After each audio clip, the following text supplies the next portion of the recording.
I continued the labors of the village school as actively and faithfully as I could. It was truly hard work at first. Some time elapsed before, with all my efforts, I could comprehend my scholars and their nature.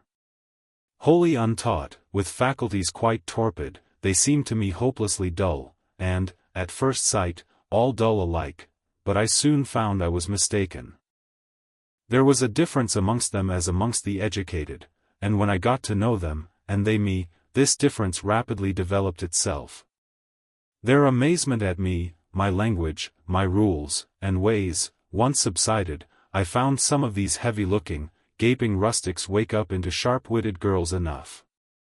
Many showed themselves obliging, and amiable too, and I discovered amongst them not a few examples of natural politeness, and innate self-respect, as well as of excellent capacity, that won both my goodwill and my admiration.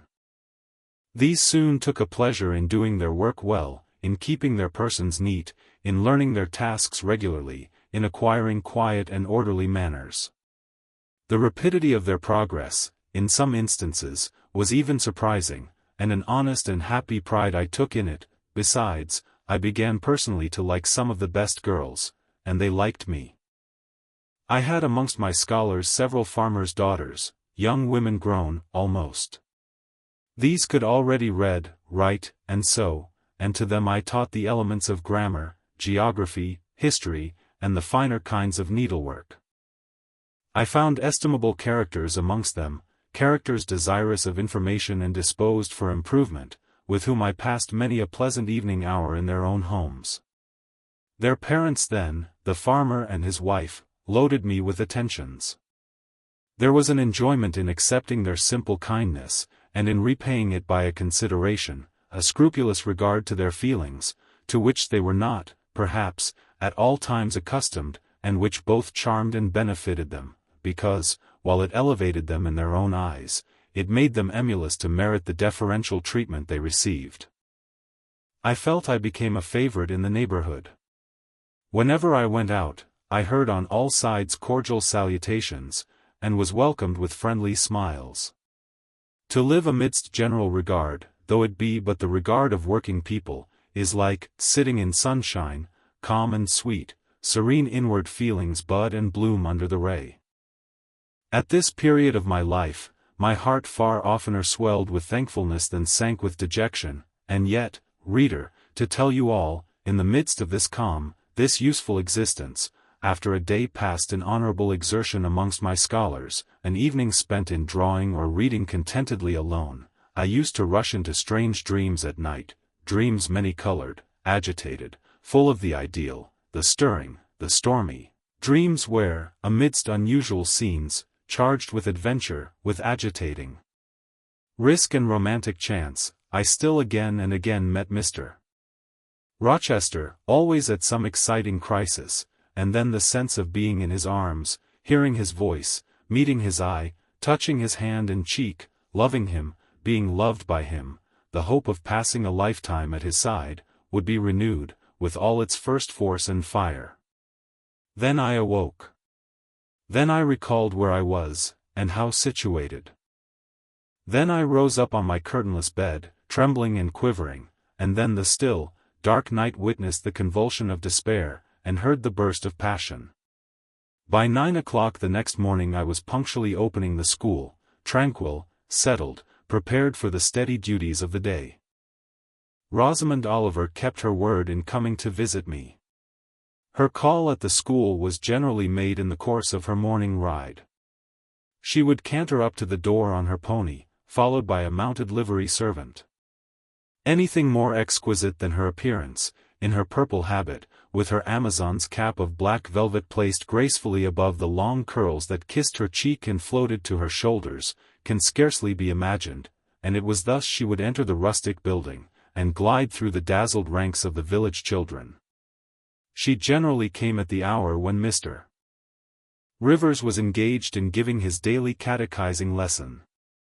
Keenly, I fear, did the eye of the visitress pierce the young pastor's heart. A sort of instinct seemed to warn him of her entrance, even when he did not see it, and when he was looking quite away from the door, if she appeared at it, his cheek would glow, and his marble-seeming features, though they refused to relax, changed indescribably, and in their very quiescence became expressive of a repressed fervor, stronger than working muscle or darting glance could indicate. Of course, she knew her power, indeed, he did not, because he could not, conceal it from her. In spite of his Christian stoicism, when she went up and addressed him, and smiled gaily, encouragingly, even fondly in his face, his hand would tremble and his eye burn. He seemed to say, with his sad and resolute look, if he did not say it with his lips, "I love you, and I know you prefer me. It is not despair of success that keeps me dumb. If I offered my heart, I believe you would accept it. But that heart is already laid on a sacred altar, the fire is arranged round it. It will soon be no more than a sacrifice consumed." And then she would pout like a disappointed child, a pensive cloud would soften her radiant vivacity, she would withdraw her hand hastily from his, and turn in transient petulance from his aspect, at once so heroic and so martyr-like. St. John, no doubt, would have given the world to follow, recall, retain her, when she thus left him, but he would not give one chance of heaven, nor relinquish, for the Elysium of her love, one hope of the true, eternal paradise. Besides, he could not bind all that he had in his nature, the rover, the aspirant, the poet, the priest, in the limits of a single passion. He could not, he would not, renounce his wild field of mission warfare for the parlors and the peace of Vale Hall. I learnt so much from himself in an inroad I once, despite his reserve, had the daring to make on his confidence.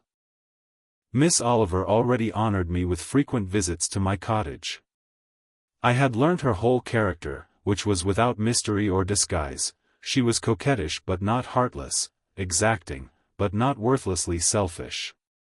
She had been indulged from her birth, but was not absolutely spoilt. She was hasty, but good-humored, vain, she could not help it, when every glance in the glass showed her such a flush of loveliness, but not affected, liberal-handed, innocent of the pride of wealth, ingenuous, sufficiently intelligent, gay, lively, and unthinking. She was very charming, in short, even to a cool observer of her own sex like me, but she was not profoundly interesting or thoroughly impressive. A very different sort of mind was hers from that, for instance, of the sisters of St. John. Still, I liked her almost as I liked my pupil Adele, except that, for a child whom we have watched over and taught, a closer affection is engendered than we can give an equally attractive adult acquaintance. She had taken an amiable caprice to me. She said I was like Mr. Rivers, only, certainly, she allowed, not 1/10 so handsome, though I was a nice neat little soul enough, but he was an angel.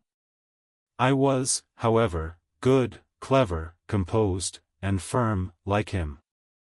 I was a lusus naturae, she affirmed, as a village schoolmistress. She was sure my previous history, if known, would make a delightful romance. One evening, while, with her usual childlike activity, and thoughtless yet not offensive inquisitiveness, she was rummaging the cupboard and the table drawer of my little kitchen, she discovered first 2 French books, a volume of Schiller, a German grammar and dictionary, and then my drawing materials and some sketches, including a pencil head of a pretty little cherub-like girl, one of my scholars, and sundry views from nature, taken in the Vale of Morton and on the surrounding moors. She was first transfixed with surprise, and then electrified with delight. Had I done these pictures? Did I know French and German? What a love, what a miracle I was! I drew better than her master in the first school in S. Would I sketch a portrait of her, to show to Papa? With pleasure, I replied, and I felt a thrill of artist delight at the idea of copying from so perfect and radiant a model. She had then on a dark blue silk dress, her arms and her neck were bare, her only ornament was her chestnut tresses, which waved over her shoulders with all the wild grace of natural curls. I took a sheet of fine cardboard, and drew a careful outline. I promised myself the pleasure of coloring it, and, as it was getting late then, I told her she must come and sit another day. She made such a report of me to her father, that Mr. Oliver himself accompanied her next evening, a tall, massive-featured, middle-aged, and grey-headed man, at whose side his lovely daughter looked like a bright flower near a hoary turret. He appeared a taciturn, and perhaps a proud personage, but he was very kind to me. The sketch of Rosamond's portrait pleased him highly. He said I must make a finished picture of it. He insisted, too, on my coming the next day to spend the evening at Vale Hall. I went. I found it a large, handsome residence, showing abundant evidences of wealth in the proprietor. Rosamond was full of glee and pleasure all the time I stayed. Her father was affable, and when he entered into conversation with me after tea, he expressed in strong terms his approbation of what I had done in Morton School, and said he only feared, from what he saw and heard, I was too good for the place, and would soon quit it for one more suitable. "Indeed," cried Rosamond, "she is clever enough to be a governess in a high family, papa. I thought I would far rather be where I am than in any high family in the land." Mr. Oliver spoke of Mr. Rivers, of the Rivers family, with great respect. He said it was a very old name in that neighborhood, that the ancestors of the house were wealthy, that all Morton had once belonged to them, that even now he considered the representative of that house might, if he liked, make an alliance with the best. He accounted it a pity that so fine and talented a young man should have formed the design of going out as a missionary. It was quite throwing a valuable life away. It appeared, then, that her father would throw no obstacle in the way of Rosamond's union with St. John. Mr. Oliver evidently regarded the young clergyman's good birth, old name, and sacred profession as sufficient compensation for the want of fortune. It was the 5th of November, and a holiday. My little servant, after helping me to clean my house, was gone, well satisfied with the fee of a penny for her aid. All about me was spotless and bright, scoured floor, polished grate, and well-rubbed chairs. I had also made myself neat, and had now the afternoon before me to spend as I would. The translation of a few pages of German occupied an hour, then I got my palette and pencils, and fell to the more soothing, because easier occupation, of completing Rosamond Oliver's miniature. The head was finished already, there was but the background to tint and the drapery to shade off, a touch of carmine, too, to add to the ripe lips, a soft curl here and there to the tresses, a deeper tinge to the shadow of the lash under the azured eyelid. I was absorbed in the execution of these nice details, when, after one rapid tap, my door unclosed, admitting St. John Rivers. "I am come to see how you are spending your holiday," he said. "Not, I hope, in thought?" "No, that is well, while you draw you will not feel lonely. You see, I mistrust you still, though you have borne up wonderfully so far. I have brought you a book for evening solace," and he laid on the table a new publication, a poem, one of those genuine productions so often vouchsafed to the fortunate public of those days, the golden age of modern literature. Alas! The readers of our era are less favored. But courage! I will not pause either to accuse or repine. I know poetry is not dead, nor genius lost, nor has mammon gained power over either, to bind or slay. They will both assert their existence, their presence, their liberty and strength again one day. Powerful angels, safe in heaven. They smile when sordid souls triumph, and feeble ones weep over their destruction. Poetry destroyed? Genius banished? No. Mediocrity, no, do not let envy prompt you to the thought. No, they not only live, but reign and redeem, and without their divine influence spread everywhere, you would be in hell, the hell of your own meanness. While I was eagerly glancing at the bright pages of Marmion, for Marmion, it was, St. John stooped to examine my drawing. His tall figure sprang erect again with a start. He said nothing. I looked up at him, he shunned my eye. I knew his thoughts well, and could read his heart plainly. At the moment I felt calmer and cooler than he. I had then temporarily the advantage of him, and I conceived an inclination to do him some good, if I could. With all his firmness and self-control, thought I, he tasks himself too far, locks every feeling and pang within, expresses, confesses, imparts nothing. I am sure it would benefit him to talk a little about this sweet Rosamond, whom he thinks he ought not to marry. I will make him talk. I said first, take a chair, Mr. Rivers. But he answered, as he always did, that he could not stay. Very well, I responded, mentally, stand if you like, but you shall not go just yet. I am determined. Solitude is at least as bad for you as it is for me. I'll try if I cannot discover the secret spring of your confidence, and find an aperture in that marble breast through which I can shed one drop of the balm of sympathy. Is this portrait like? I asked bluntly. Like? Like whom? I did not observe it closely. You did, Mr. Rivers. He almost started at my sudden and strange abruptness. He looked at me astonished. Oh, that is nothing yet, I muttered within. I don't mean to be baffled by a little stiffness on your part. I'm prepared to go to considerable lengths. I continued, you observed it closely and distinctly, but I have no objection to your looking at it again, and I rose and placed it in his hand. A well-executed picture, he said, very soft, clear coloring, very graceful and correct drawing. Yes, yes, I know all that. But what of the resemblance? Who is it like? Mastering some hesitation, he answered, Miss Oliver, I presume. Of course.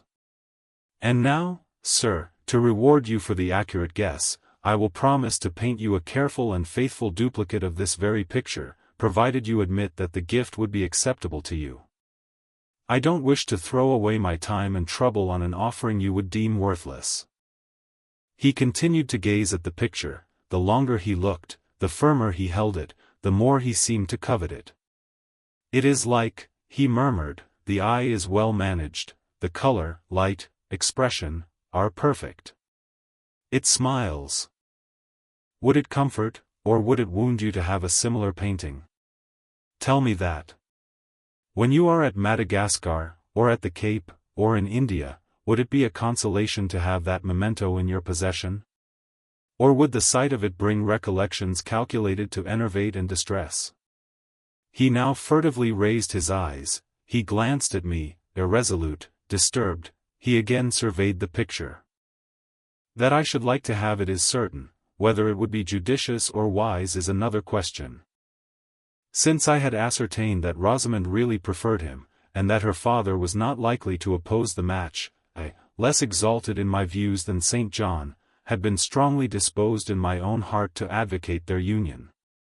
It seemed to me that, should he become the possessor of Mr. Oliver's large fortune, he might do as much good with it as if he went and laid his genius out to wither, and his strength to waste, under a tropical sun. With this persuasion I now answered.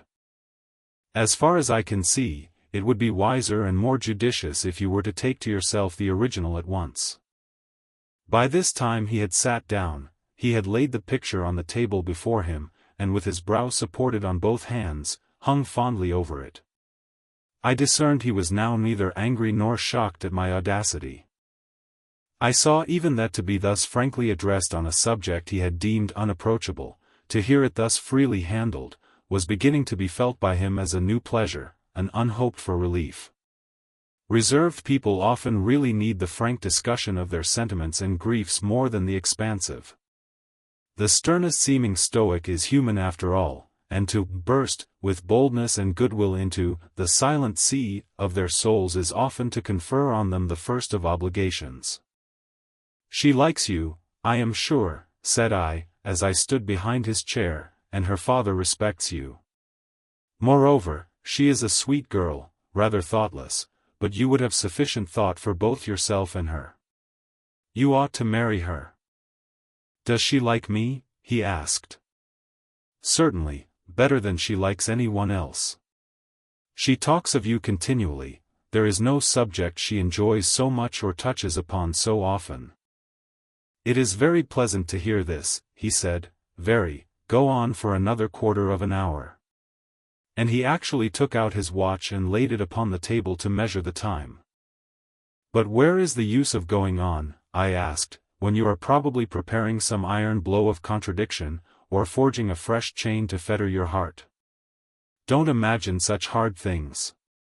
Fancy me yielding and melting, as I am doing, human love rising like a freshly opened fountain in my mind and overflowing with sweet inundation all the field I have so carefully and with such labor prepared, so assiduously sown with the seeds of good intentions, of self-denying plans.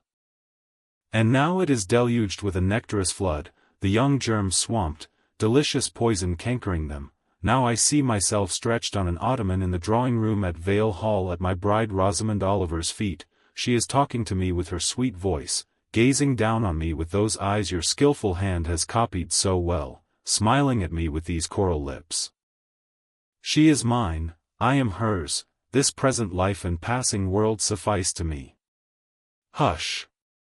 Say nothing, my heart is full of delight, my senses are entranced. Let the time I marked pass in peace.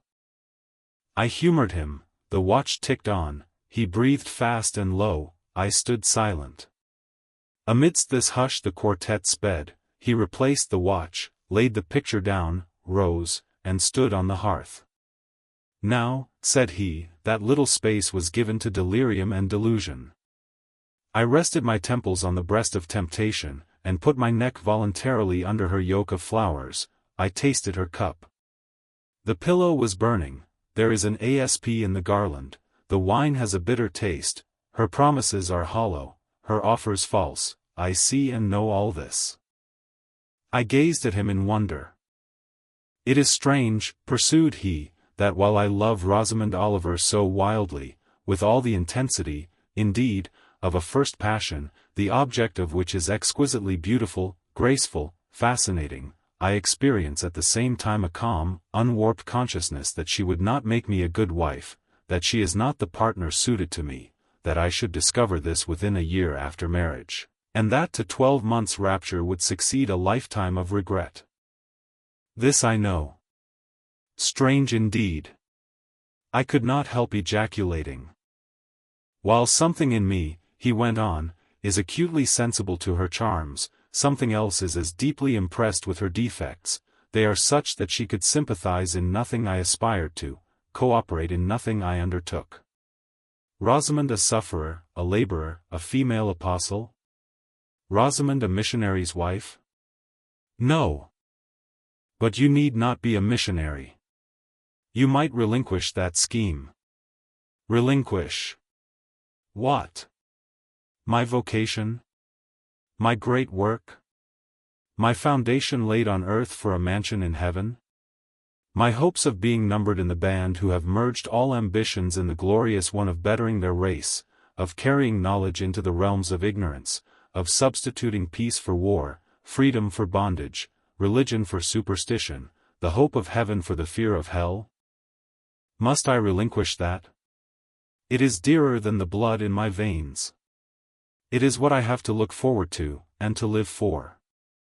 After a considerable pause, I said, and Miss Oliver?